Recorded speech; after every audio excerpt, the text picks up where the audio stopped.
Jadi memang di Australia ini, saya kan kebetulan di negara bagian Tasmania ya Teh. Nah, Tasmania itu negara bagian yang dia di pulau terpencil sendiri, jadi dia terpisah dari mainland. Ya, saya lah yang harus mengajarkan pendidikan agama di rumah. Memang itu tantangan besar, karena kan kita minoritas di sini ya Teh ya, dan di sekolah itu kan mayoritas Kristiani atau tidak beragama.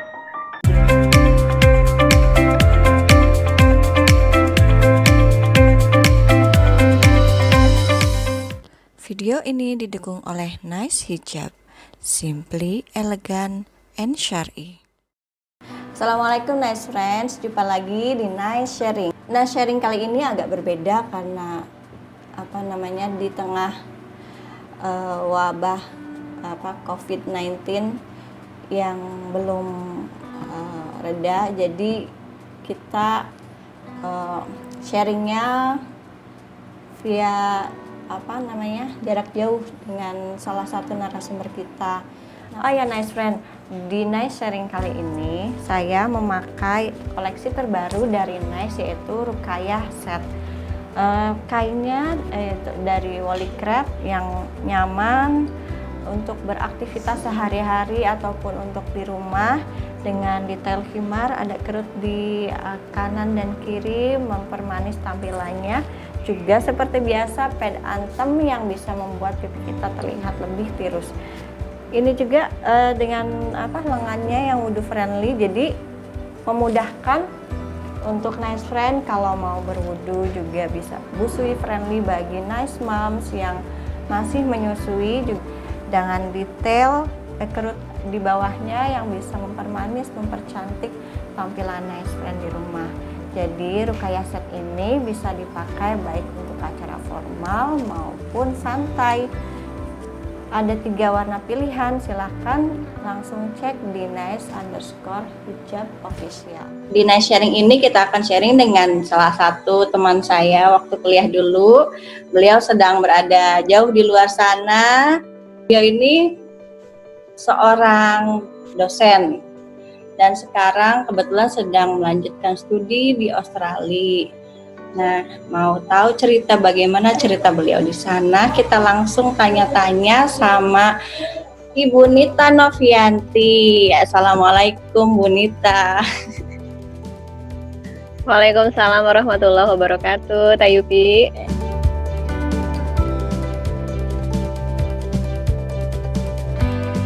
Sehat? Alhamdulillah. Gimana Teteh, sehat juga? Alhamdulillah. Di sana lagi musim apa nih? Ini lagi musim gugur Teh. Musim gugur. Baru mulai masuk musim gugur.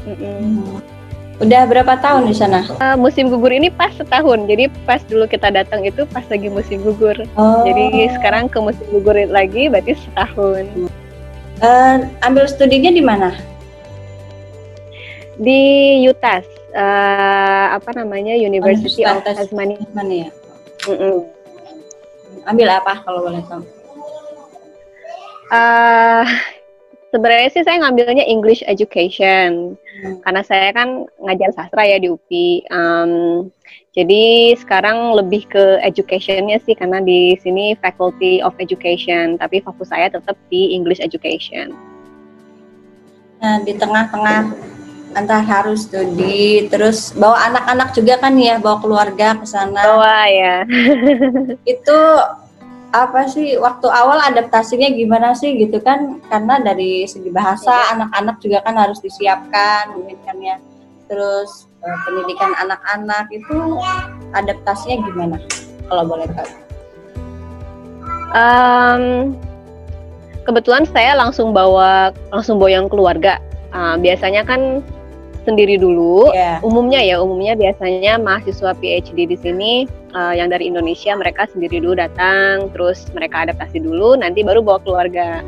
Kalau saya agak beda, karena saya langsung boyong keluarga. Nah, memang tantangannya banyak kalau langsung boyong keluarga ya Teh, karena saya tidak hanya harus beradaptasi dengan lingkungan sekitar, tapi juga harus mengadaptasikan suami dan anak-anak.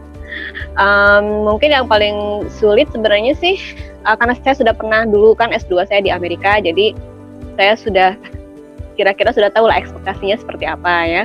Mungkin yang sulit membantu adaptasi suami dan anak-anak. Misalnya suami saya kan bahasa Inggrisnya dulu masih terbatas, jadi tidak terlalu percaya diri ya untuk berkomunikasi dengan yang tidak bisa berbahasa Indonesia. Nah, kalau untuk anak-anak sebenarnya mereka sangat mudah beradaptasi dengan secara bahasa ya Teh ya. Mereka mudah sekali sebenarnya menyerap bahasa Inggris. Misalnya anak saya Raufa sekarang malah jadi sedikit lupa dengan bahasa Indonesia, walaupun saya selalu bicara bahasa Indonesia, tapi dia selalu merespons dengan bahasa Inggris. Yang pertama 5 tahun, yang kedua itu mau 3 tahun. Tantangan yang terberat sebenarnya ini kesehatan, karena pas pertama datang ke sini, anak saya yang nomor 2 itu mungkin kaget ya dengan cuaca di sini yang begitu dingin, luar biasa dinginnya. Dia sempat demam tinggi dan kejang-kejang. Sampai dibawa ke rumah sakit. Itu baru 2 minggu tinggal di sini. Itu yang paling paling menakutkan bagi saya, karena kan tidak pernah ada pengalaman itu ya. Maksudnya kalau saya yang sakit tidak apa-apa lah, ini anak saya yang sakit. Jadi sungguh sangat itu kejadian yang sangat menakutkan bagi saya. Tapi juga pembelajaran penting ya. Jadi memang kesehatan itu ternyata untuk anak-anak harus jauh lebih disiapkan. Kalau orang dewasa kan lebih cenderung mudah ya beradaptasi, tapi anak-anak sepertinya agak kesulitan. Mereka butuh waktu beberapa bulan sampai akhirnya mereka bisa menyesuaikan diri dengan cuaca dan keadaan di sini. Terus itu mempersiapkan anak-anaknya itu dari segi bahasanya itu mungkin ada nice friend yang ingin tahu itu mengajarkannya itu bagaimana, apa dari semenjak waktu di Indonesia atau pada saat sudah stay di Australia baru diperkenalkan gitu? Untuk bahasa Inggris sebenarnya memang saya kan karena saya dosen bahasa Inggris ya, jadi saya di rumah itu banyak buku-buku anak berbahasa Inggris. Nah, untuk anak saya yang nomor 1 itu saya sudah biasakan dia saya bacakan, bukan dia membaca ya, saya bacakan buku bahasa Inggris dan buku bahasa Indonesia juga. Itu dari sejak 0 bulan Teh. Jadi secara pasif dia bahasa Inggrisnya sudah oke, tapi pasif ya, karena kan saya membacakan ya, bukan mengajak ngobrol dengan bahasa Inggris. Tapi secara pasif dia sudah lumayan, karena dia membangun kosakata ya, dan kosakata dia sebenarnya cukup canggih lah untuk non-native speaker. Nah, jadi ketika datang ke sini sempat sih saya sebelum datang ke sini 3 bulan sebulan mungkin dia ikut semacam kursus ya.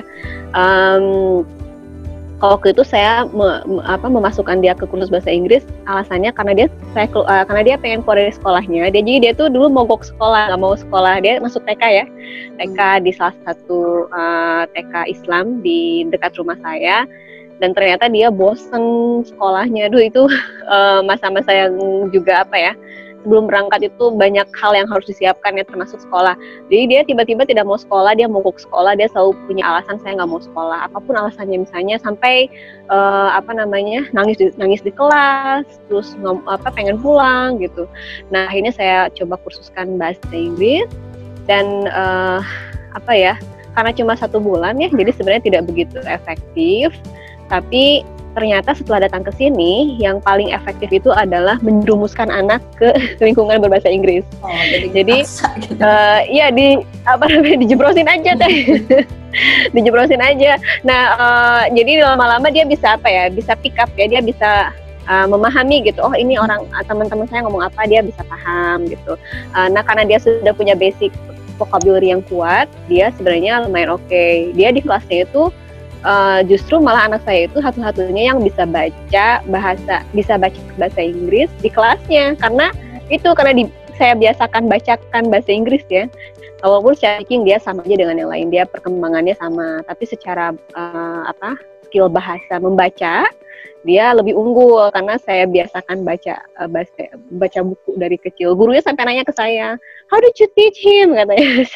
Saya bilang, saya tidak pernah mengajarkan anak saya membaca ya, tapi saya senang membacakan dia buku dan dia senang baca buku. Akhirnya dia bisa baca sendiri gitu Teh. Jadi sebenarnya untuk bahasa yang paling efektif adalah dijeblosin aja ke lingkungan berbahasa Inggris untuk anak-anak. Mereka cepat kok. Jadi dengan sendirinya mereka mau tidak mau supaya bisa bermain dengan temannya. Jadi mencoba memahami gitu ya. Ya, betul banget. Dan di rumah kalau kita memang bahasa Inggrisnya lumayan, kita perbaiki grammarnya. Jadi kan kalau di sekolah itu mereka asal bicara aja ya. Misalnya, pokoknya asal nyambung dengan temannya, maksud dia terpahami oleh temannya itu udah cukup. Tapi kan grammarnya ditabrak-tabrak teh. Nah, jadi kalau di rumah misalnya dia nanya sama saya, Ambu, are we will go to the supermarket? Nah, saya cakap, saya betulkan. Do you mean are we going to the supermarket? Gitu. Jadi memang tetap harus ada bimbingan orang tua walaupun mereka nanti bisa mengambil bahasa skillnya di sekolah. Terus lalu untuk di Australia sendiri untuk pendidikan agamanya apakah ada komunitas-komunitas Muslim? Kalau di Indonesia kan ada TPQ kayak gitu, TPA gitu, atau diajarkan sendiri di rumah untuk pendidikan agamanya? Pertanyaan bagus. Nah, jadi memang di Australia ini, saya kan kebetulan di negara bagian Tasmania ya Teh. Nah, Tasmania itu negara bagian yang dia di pulau terpencil sendiri, jadi dia terpisah dari mainland.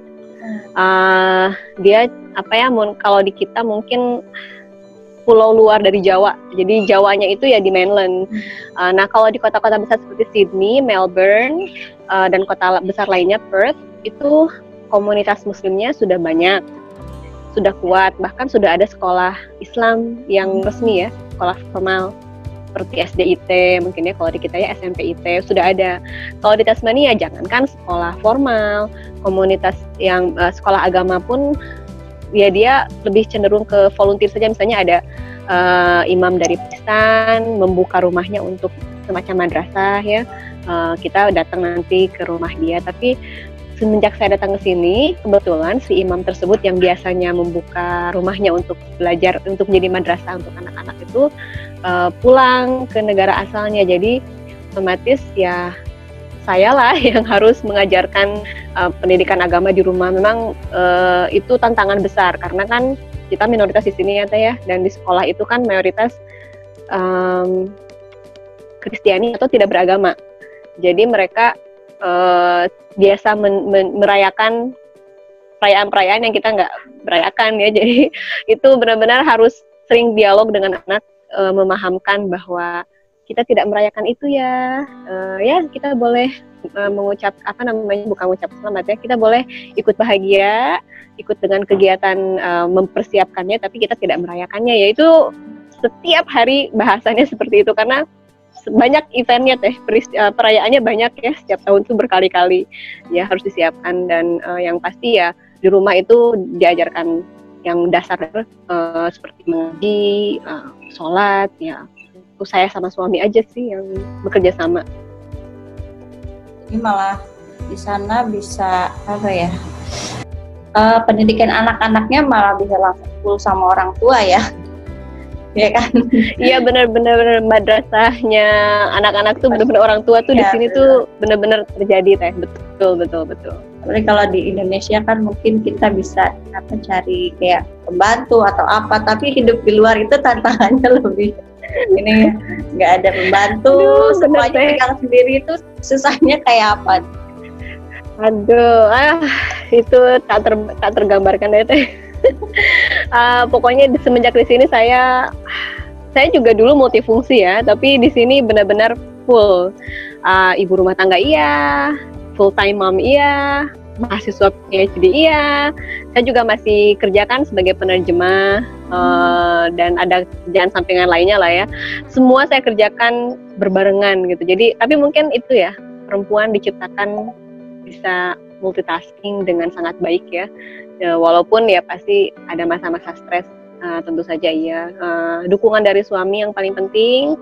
Terus juga kita harus sering menguatkan diri ya bahwa ini kan jalan yang kita pilih, jadi jangan banyak mengeluh gitu, dan semua pasti ada jalan keluarnya. Kalau kadang-kadang ya kalau misalnya saya sedang dikejar deadline yang sangat penting, ya saya harus mengorbankan misalnya nggak beres-beres rumah. Jadi harus tutup mata dengan cucian yang gunung dan sebagainya. Jadi pokoknya harus tahu prioritas teh, karena kalau misalnya kita tidak memprioritaskan sesuatu dan kita merasa ingin semuanya kita kerjakan, itu nggak mungkin. Sekuat-kuatnya kita nggak mungkin bisa mengerjakan semua dengan sempurna, pasti ada yang dikorbankan. Ya. Itu sih kuncinya. Jadi kuncinya harus bisa memprioritaskan waktu, memprioritaskan pekerjaan dan bagi waktu gitu ya. Kalau untuk betul. Pada saat misalkan yang namanya multitasking kayak gitu kan ada masa-masanya stres, bete gitu, ngapain biasanya? Belanja. Jadi sebenarnya me time itu benar-benar sangat berarti ya. Di sini belanja saja seperti terasa belanja untuk kebutuhan sehari-hari ya, bukan belanja baju atau piknik kebutuhan gitu yang sekunder ya. Iya, itu berasa liburan. Jadi memang me time itu penting, tapi memang tidak banyak yang bisa dilakukan di sini. Kalau dulu sih biasanya waktu suami sebelum kerja kita lumayan sering jalan-jalan ke pantai karena kan di sini nggak ada macet ya, jadi kemana-mana dekat. Tapi sekarang dengan lockdown ya memanfaatkan semua yang ada di rumah, nonton TV, main sosial media, baca buku, itu sih, belanja, keke. Nah, ngomong-ngomong masalah lockdown itu sudah berapa lama di Australia? Kita bertahap ya teh. Yang paling pertama itu kita menutup perbatasan, jadi tidak menerima lagi turis asing atau pokoknya tidak menerima orang luar dari non-resident of Australia, jadi yang bukan penduduk Australia tidak diterima masuk, kecuali di sini ada keluarga dekatnya, misalnya anaknya, ibunya, ayahnya, dan seterusnya. Dari situ mulai ke pembatasan keluar rumah, misalnya sekarang ini sudah mulai pembatasan yang lebih ketat ya, jadi kalau mau keluar rumah itu tidak boleh lebih dari 2 orang, kalaupun lebih dari 2 orang, tidak boleh, tetap tidak boleh, pokoknya nggak boleh ada kumpulan lebih dari 2 orang, kecuali di rumah masing-masing yang anggota keluarganya memang lebih dari 2 orang. Dan kalaupun keluar hanya boleh untuk kegiatan yang penting, misalnya dia belanja kebutuhan sehari-hari boleh, olahraga boleh, atau sekolah dan kerja. Di luar itu nggak boleh. Jadi ada semacam patroli di jalanan, nanti kita dihentikan mobilnya, tanya mau kemana, dengan siapa, dan kalau misalnya tujuan kita nggak jelas, kita kena denda sebesar sekitar $16.800 kalau tidak ada alasan yang penting untuk keluar. Sudah seperti itu sekarang udah mulai ketat. Sekitar 170 jutaan ya, kurang lebih. Jadi dengan adanya denda itu efektif ya? Lumayan, walaupun ada juga sih yang melanggar teh, tapi ya lumayan lah. Jadi kalau keluar agak sepi sekarang. Kalau pergi tapi belanja. Sekolah juga libur kan ya, sekolah, perkuliahan. Ya kayak kampus saya dia udah sekarang tuh mengosongkan semua gedung. Tadinya kan boleh kerja di rumah, boleh kerja di kampus, tapi dibatasi, misalnya dari 10 orang mahasiswa PhD yang ada di satu ruangan hanya boleh 5 orang untuk mempertahankan physical distancing itu ya. Nah sekarang semua harus kerja dari rumah, gedungnya mau dikunci, jadi kita nggak boleh akses lagi. Karena kan kalau misalnya gedungnya tetap buka tapi orangnya sedikit, biaya pemeliharaannya mahal ya, jadi mereka memutuskan untuk mengunci. Kalau sekolah anak-anak sudah dari 3 minggu ini teh, anak saya di rumah. Kasian sih sebenarnya, tapi ya gimana lagi ya. Suami juga kerjanya libur atau gimana? Untungnya suami kerjanya sih nggak libur. Justru suami saya tuh baru kerja sekitar 3 bulanan ini teh. Jadi kita suami memang kan prioritasnya kita datang ke sini bukan untuk mencari uang, tapi memang untuk saya kuliah, untuk menempuh pendidikan. Jadi dia 1 tahun pertama benar-benar fokus menemani saya, membantu jadi saya bisa ke kampus, suami saya jagain anak-anak di rumah gitu kan. Nah setelah saya kemarin sudah sidang ya, semacam sidang lah kalau di Indonesia. Di sini disebutnya confirmation of candidature. Jadi sudah lega lah, suami saya sudah bisa agak melepas saya gitu, karena sudah tahu dinamismenya seperti apa di sini kan.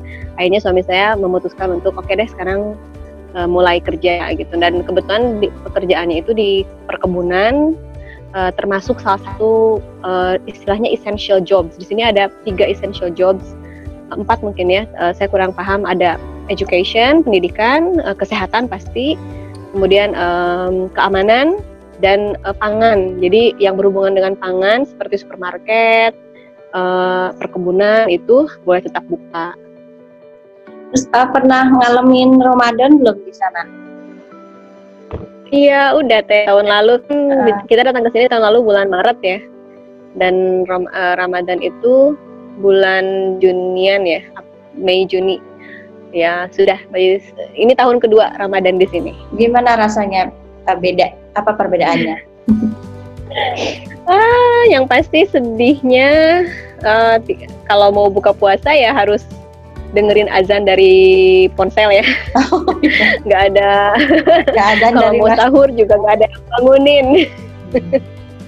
Ya nggak ada itu sih ya, mungkin kangen tradisi-tradisi yang sudah dari dulu ada di Indonesia ya, seperti buka bersama, tarawih berjamaah ada, tapi dia masjid ada, kebetulan di kampus ada masjid. Tapi ya memang karena saya punya anak 2, nah itu winter ini kan Ramadan ini jatuh pas musim dingin teh, jadi dan pasti kan lebih cepat malam, dan lebih dingin, jadi saya nggak berani bawa anak-anak ke masjid. Biasanya hanya papanya aja yang sholat berjamaah, jadi ya tidak bisa menikmati sholat berjamaah di masjid juga. Bahkan sholat id juga tahun lalu saya di rumah aja karena jalanan itu jadi es. Kita dulu belum punya mobil, jadi kasihan lah kalau kita harus bawa anak-anak ya dengan suhu yang beku -2 waktu itu kalau nggak salah, pas hari H Idul Fitri, itu sedih banget. Akhirnya ya udah, demi kebaikan anak-anak kita akhirnya memutuskan suami aja yang pergi, saya di rumah mengasuh anak-anak. Itu sih sedihnya mungkin itu ya.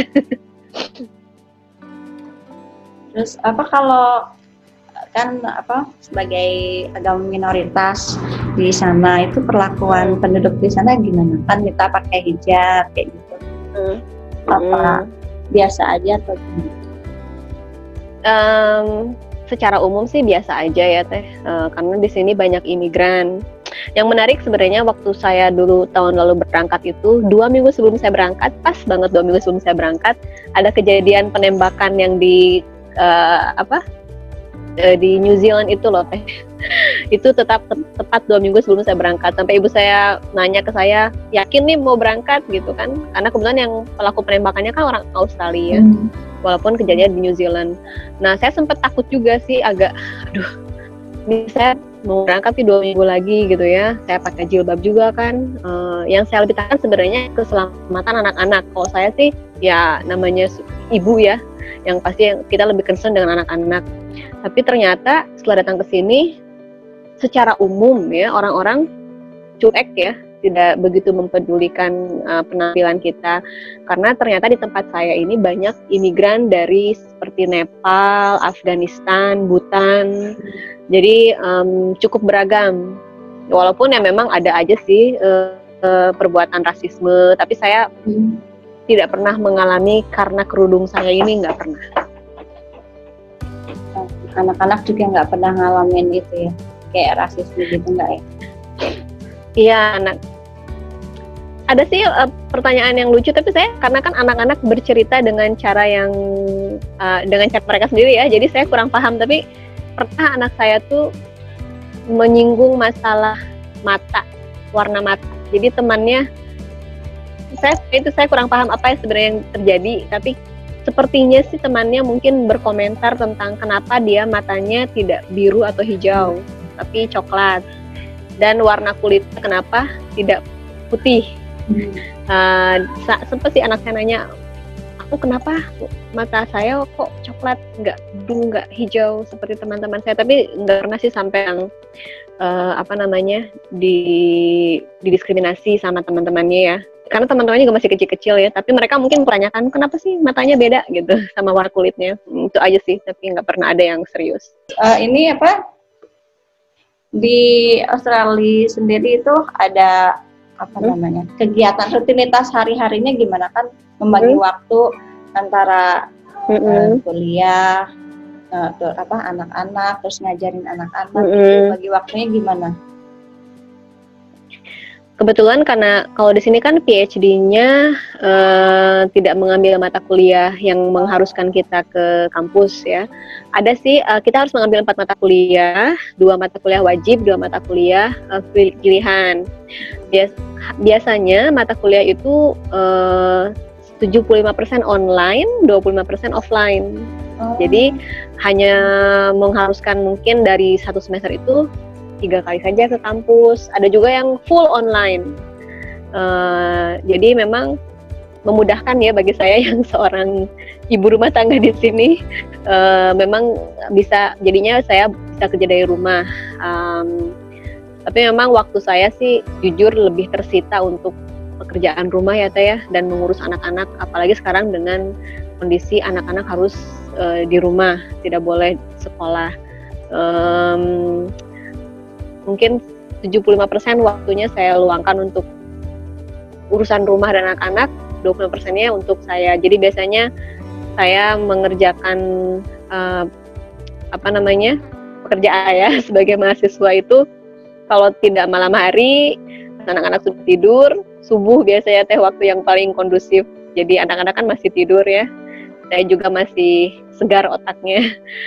Biasanya itu pun hanya 1 jam sampai 2 jam, karena kalau sudah bangun anak-anak ya sudah buyar konsentrasinya, dan mereka kan harus makan, mereka masih kecil sih, jadi saya nggak bisa cuma bilang oke, bikin sendiri sarapannya.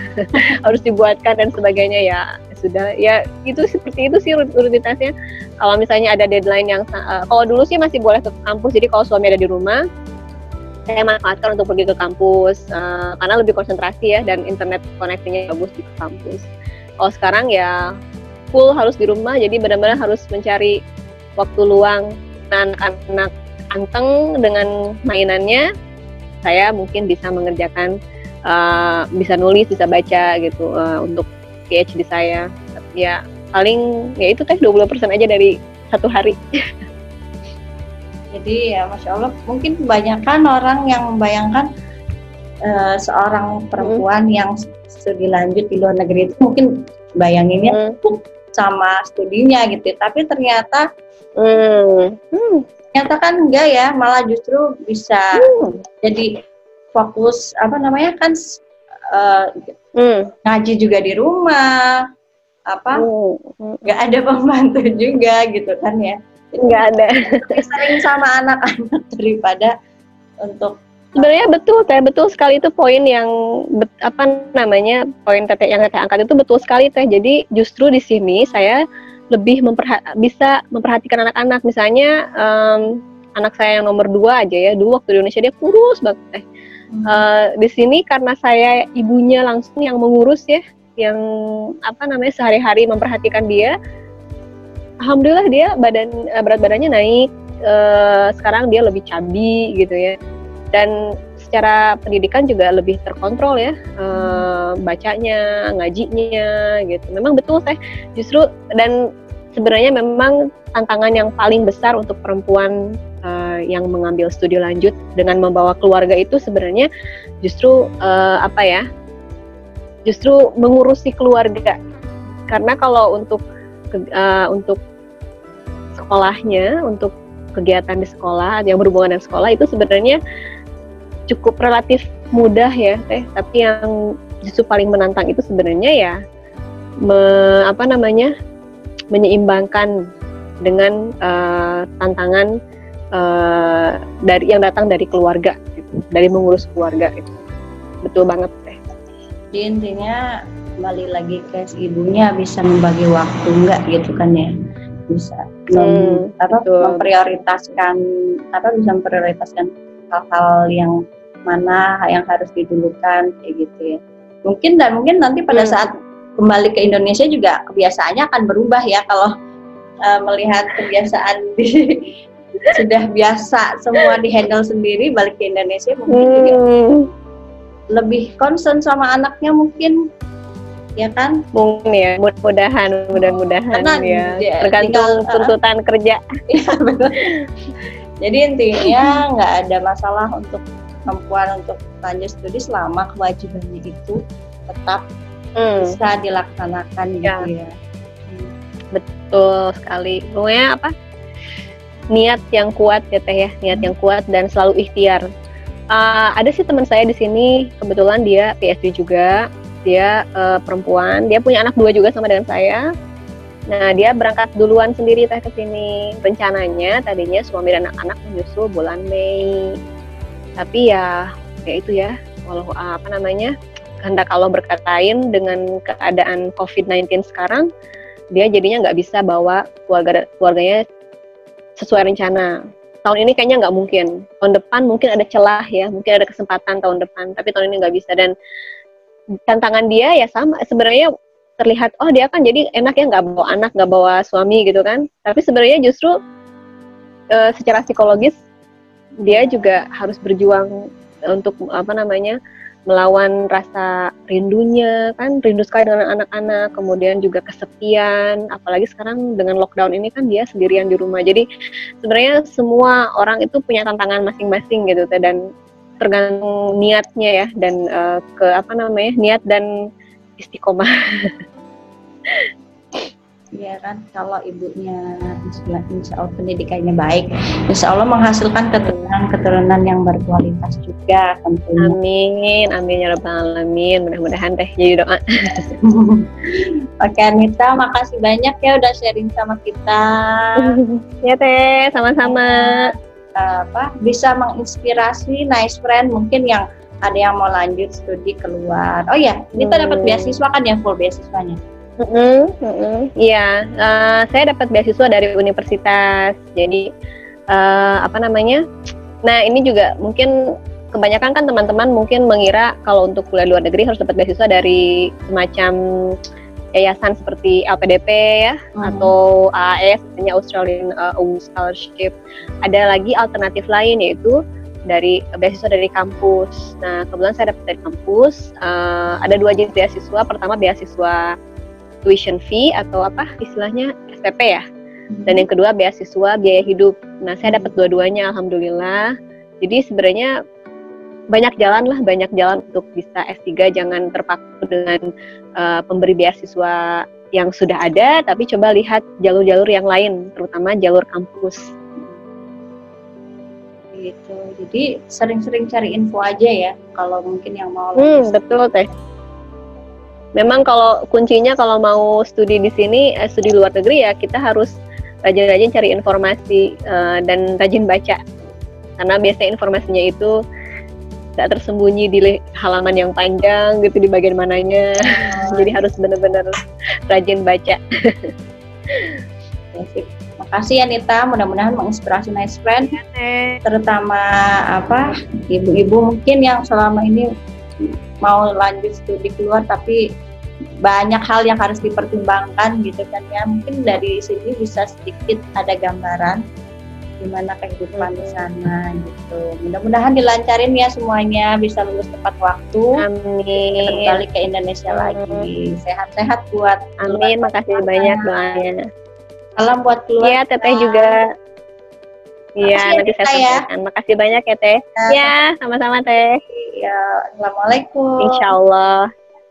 Waalaikumsalam warahmatullahi.